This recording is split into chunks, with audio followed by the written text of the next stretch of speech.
Nyala bagimu Tuhan. Oh, langit dan bumi memuji Tuhan, sungguh luar biasa. Oh, dan kami umat-Mu rendahkan diri untuk sujud dan menyembah. Oh, terima kasih Tuhan buat penyertaan-Mu, buat rencana-Mu atas setiap hidup kami. Ya Allah,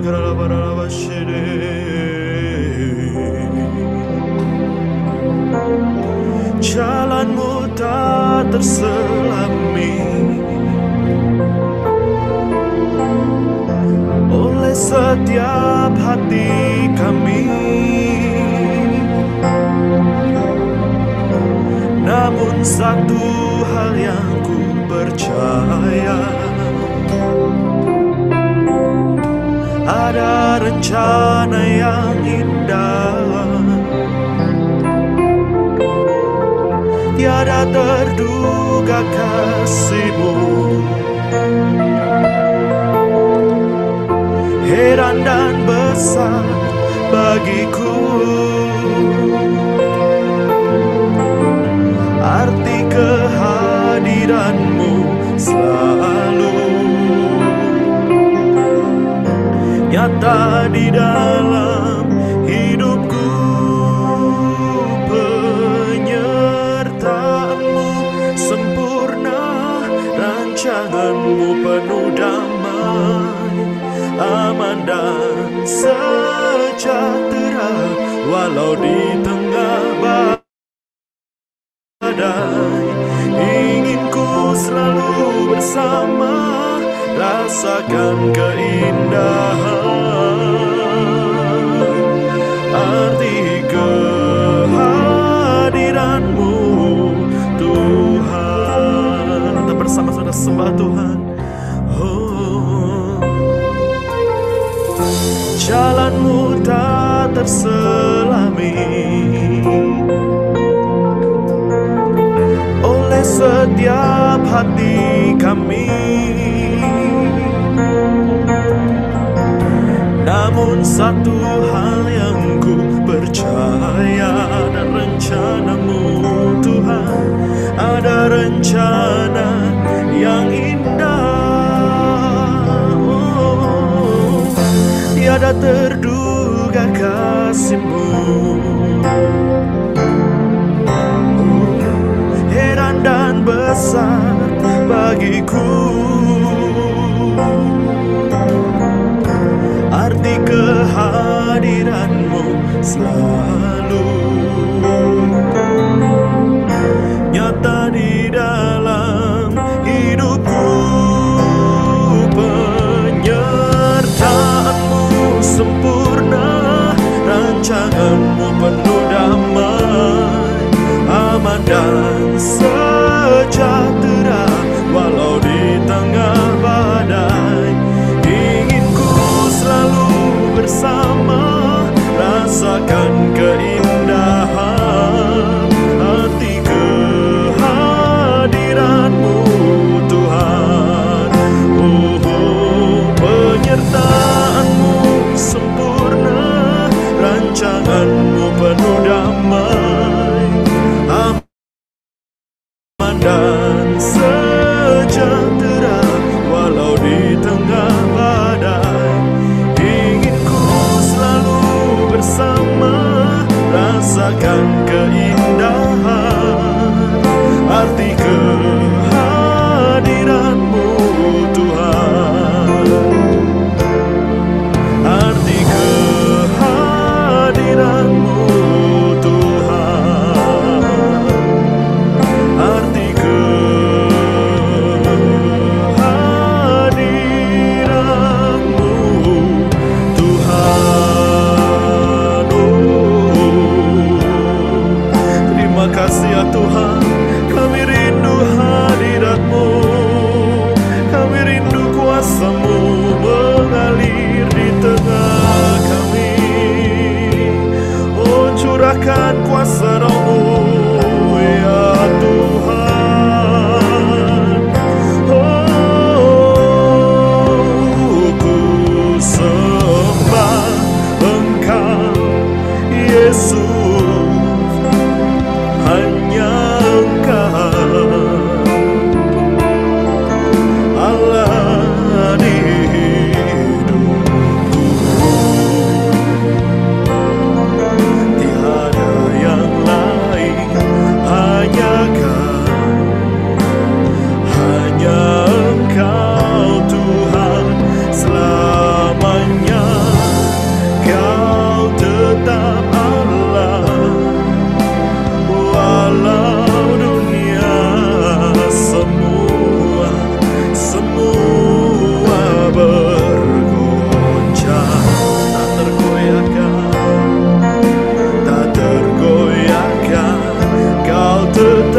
tergoyahkan, Kau tetap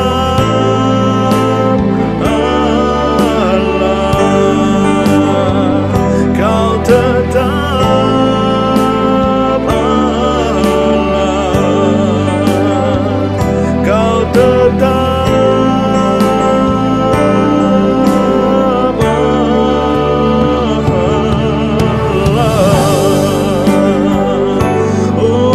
sembah Kau, oh Yesus Tuhan. Kaulah satu-satunya Allah di hidup kami. Oh, kiata karala barala barala barala barala bashe. Oh, biar langit bumi telah berlalu, tetap. Oh Yesus Tuhan, kami rindu Engkau hadir Tuhan di tengah umat-Mu. Dimanapun kami berada, kami percaya Engkau hadir melawan setiap kami, ya Tuhan. Segala hormat, pujian, syukur kami naikkan hanya bagi-Mu. Terima kasih ya Tuhan.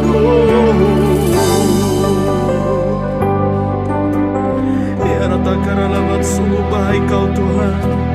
Segala ucapan syukur kami Tuhan, kami naikkan hanya bagi-Mu. Terima kasih Tuhan. Yesus, Kau sungguh baik. Yesus, nama-Mu indah. Yesus, ku cinta Kau selalu, ku tinggikan, ku agungkan selamanya. Yesus, Yesus, terima kasih Tuhan. Kau sungguh baik. Yesus, nama-Mu indah. Yesus, ku cinta Kau selalu, ku tinggikan, ku agungkan selamanya. Ku mau memuji-Mu, ku selalu puji-Mu. Ku mau menyembah-Mu, ku selalu sembah-Mu. Kau yang layak terima semua pujian, kemuliaan hanya bagi Tuhan. Sungguh baik Kau Tuhan, mari kita puji ini bersama-sama. Yesus, Kau sungguh baik. Yesus, nama-Mu indah. Yesus, ku cinta Kau selalu, ku tinggikan, ku agungkan selamanya. Ku mau memuji-Mu, ku selalu puji-Mu. Ku mau menyembah-Mu, ku selalu sembah-Mu. Kau yang layak terima semua pujian, kemuliaan hanya bagi Tuhan. Oh, semua kemuliaan dan keagungan tertuju padamu, Tuhan dan Rajaku. Segenap jiwa dan nafasku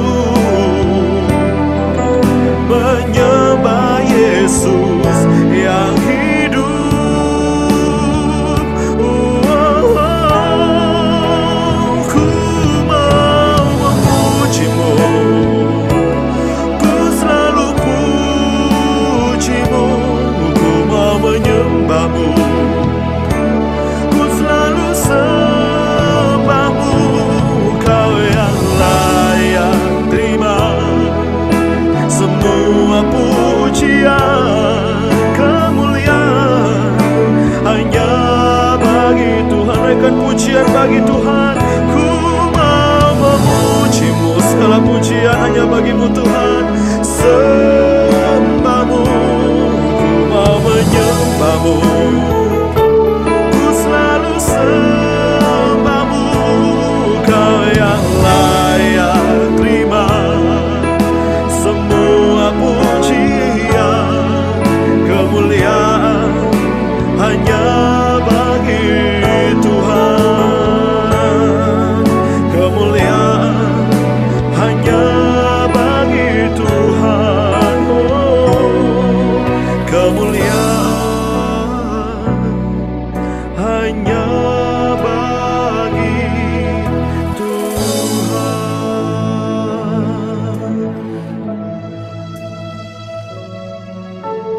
Mari kita berdoa. Terima kasih Tuhan Yesus untuk pagi hari ini.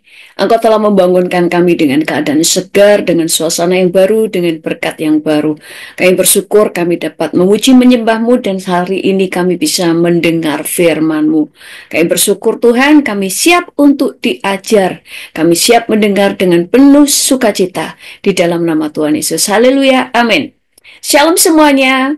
Firman Tuhan hari ini adalah tentang berjaga-jagalah.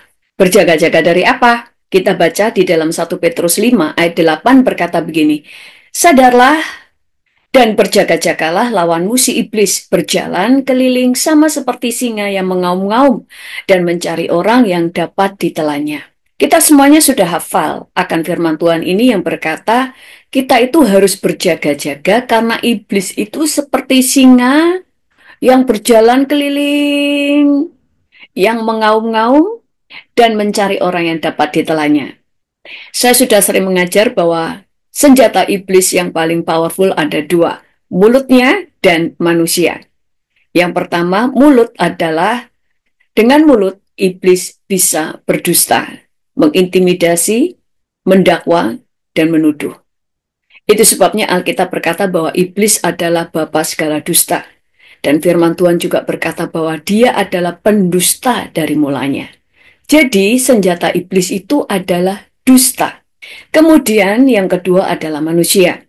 Dan sebenarnya yang lebih berbahaya adalah manusia. Karena saudara tidak mendengar suara setan. Itu sebabnya setan butuh manusia. Setan butuh makhluk hidup untuk dia pakai. Di Taman Eden, setan memakai ular untuk berbicara kepada Hawa. Dan sekarang, iblis akan memakai manusia, yaitu manusia-manusia yang menyerahkan dirinya untuk dipakai iblis dalam segala kejahatannya. Iblis akan memakai manusia untuk memberitakan dusta. Manusia bisa menulis tulisan-tulisan dusta. Dia bisa menghasut, dia bisa memfitnah lewat tulisan, lewat perkataan, lewat konten-konten yang dia buat, lewat film, lewat manusia, iblis bisa mempengaruhi manusia. Lewat manusia, iblis bisa mempengaruhi dunia dengan setiap dustanya, dengan intimidasinya, dengan segala kejahatannya. Lewat manusia, iblis bisa menyebarkan berita hoax, berita-berita yang menakutkan atau intimidasi. Dia bisa memakai manusia untuk menghasut, untuk memfitnah, untuk menghancurkan orang, bahkan bisa memakai manusia untuk membunuh. Makanya ada begal, ada banyak kejahatan, ada perampokan, ada pembunuhan. Alkitab berkata bahwa iblis pencuri, pembunuh, pembinasa. Iblis bisa memakai perdukunan, bisa memakai sihir. Iblis bisa memakai para dukun. Iblis memakai perdukunan. Iblis memakai orang-orang yang memberikan ramalan-ramalan bintang. Iblis bisa memakai ajaran-ajaran sesat untuk menyesatkan banyak orang. Iblis bisa memakai manusia untuk memfitnah, untuk menghancurkan rumah tangga, untuk menghancurkan nama baik orang lain. Iblis bisa memakai manusia untuk menyebarkan berita bohong, untuk memberikan berita-berita propaganda, memutarbalikkan keadaan, yang benar menjadi salah, yang salah menjadi benar. Iblis memakai manusia karena manusia bisa bersuara, dia bisa menulis, dia bisa membuat fashion, Dia bisa menciptakan model, dia bisa membuat fashion-fashion yang menghancurkan. Sekarang ada banyak fashion atau sekarang banyak fashion yang nggak jelas. Laki jadi perempuan, perempuan jadi laki-laki. Sekarang banyak fashion-fashion yang mau merusak gender, yang laki-laki berjenggot tetapi berlipstik. Mereka berotot tetapi pakai rok dan sepatu hak tinggi. Mereka berambut cepat tetapi membawa tas-tas wanita dengan memakai rok panjang dengan balahan tinggi. Iblis bisa merusak manusia, merusak segala sesuatu lewat manusia. Karena iblis tahu, iblis bisa ditengking, tapi manusia tidak bisa ditengking. Manusia yang jahat tidak bisa ditengking, kecuali dia kerasukan. Kalau dia kerasukan roh jahat, baru bisa ditengking. Tapi manusia yang mentalnya jahat, dia baru bisa berubah kalau dia bertobat. Manusia bisa membunuh, manusia bisa menipu. Di dalam Matius 10 ayat 16-17a berkata, "Lihat, aku mengutus kamu seperti domba di tengah-tengah serigala. Sebab itu hendaklah kamu cerdik seperti ular dan tulus seperti merpati. Tetapi waspadalah terhadap semua orang." Kalau di dalam terjemahan bahasa Inggris Easy Bible dikatakan, Yesus berkata kepada murid-muridnya, "Dengarlah, aku mengutus kamu kepada orang-orang yang ingin membunuhmu. Kamu akan seperti domba di antara binatang buas. Kamu harus waspada seperti ular, tetapi kamu juga harus baik dan tulus seperti merpati. Hati-hati, orang-orang akan melawanmu." Kita itu diutus seperti domba di tengah-tengah binatang buas. Kita diutus di tengah-tengah orang-orang yang siap untuk membunuh kamu. Yang artinya kita ini dikelilingi oleh manusia-manusia yang belum tentu mereka itu setulus yang artinya kita ini dikelilingi manusia-manusia yang siap membunuh kamu. Itu sebabnya Alkitab tadi berkata, "Tetapi waspadalah terhadap semua orang." Iblis harus kita usir, tetapi kepada manusia kita harus waspada. Karena tidak semua manusia itu adalah seperti, karena tidak semua manusia itu seperti domba, tetapi banyak manusia itu adalah serigala yang berbulu domba. Itu sebabnya sebagai orang Kristen, saudara harus membangun kehidupan doa, karena Tuhan adalah pelindung saudara. Tetapi yang kedua, saudara harus membangun kecerdasan dan kebijaksanaan, sehingga saudara tahu apa itu waspada. Bagaimana waspada kepada manusia? Jangan mudah percaya. Jangan mudah menceritakan masalah rumah tanggamu, masalah keuanganmu, masalah pernikahanmu, hal-hal yang seharusnya rahasia. Jangan semuanya kamu ceritakan kepada banyak orang. Jangan langsung percaya kepada orang yang jangan langsung percaya kepada orang yang baru kamu kenal.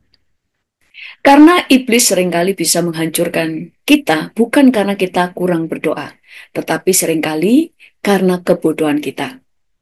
Jangan mudah memberikan hutang dengan nilai besar kepada orang.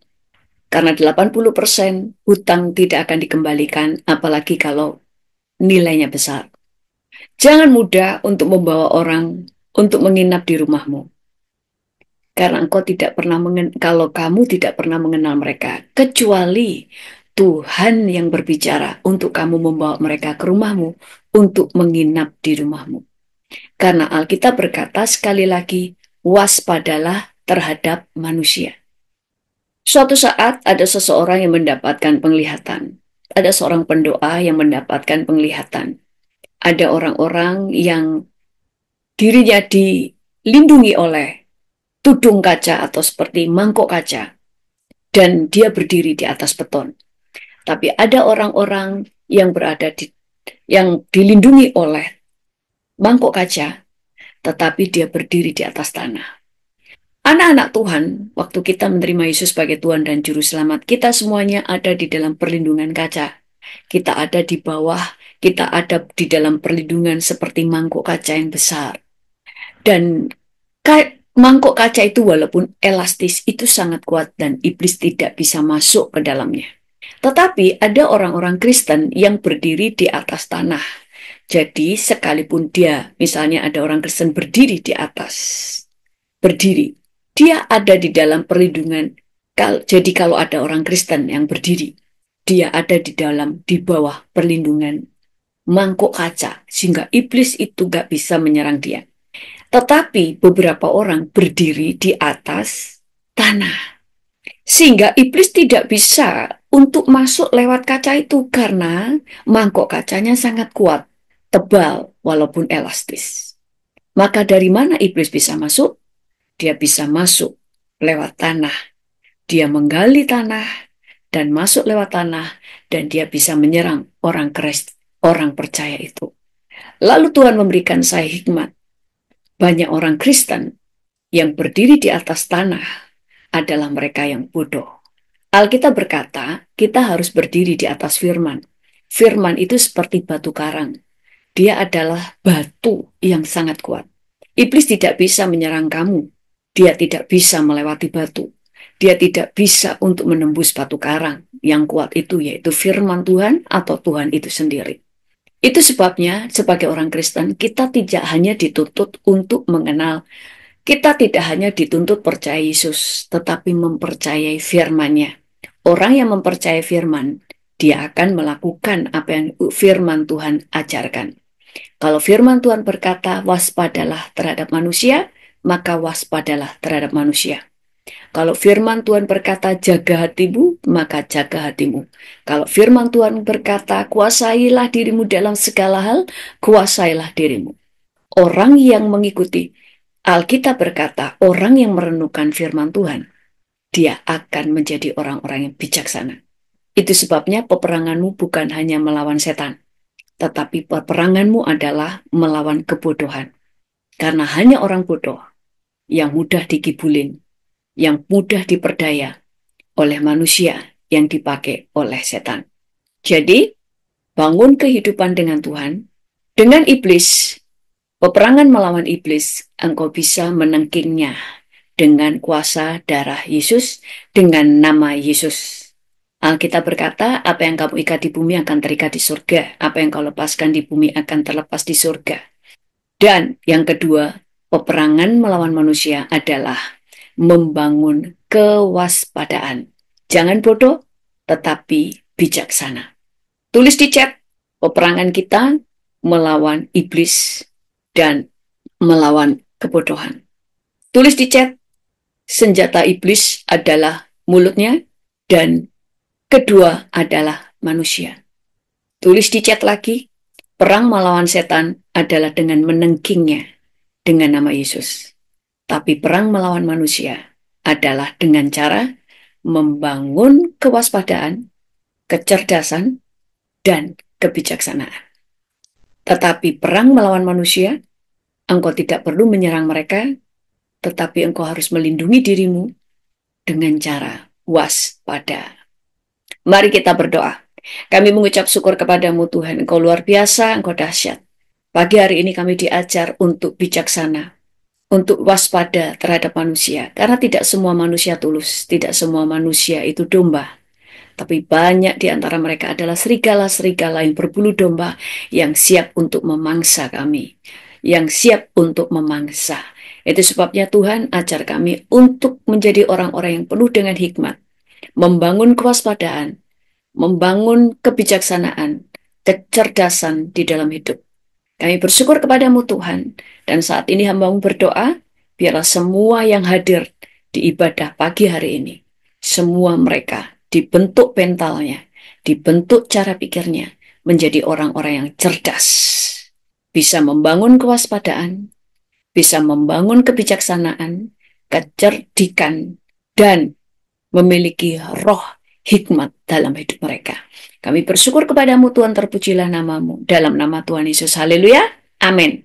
Tentang kewaspadaan terhadap manusia, kita akan bahas lebih jelas di Bible Study hari Sabtu yang akan datang. Jangan lupa nanti malam ada Zoom ibadah tutup tahun jam 7 malam waktu Indonesia bagian Barat, disertai dengan perjamuan kudus. Tuhan Yesus memberkati. Penyertaanmu sempurna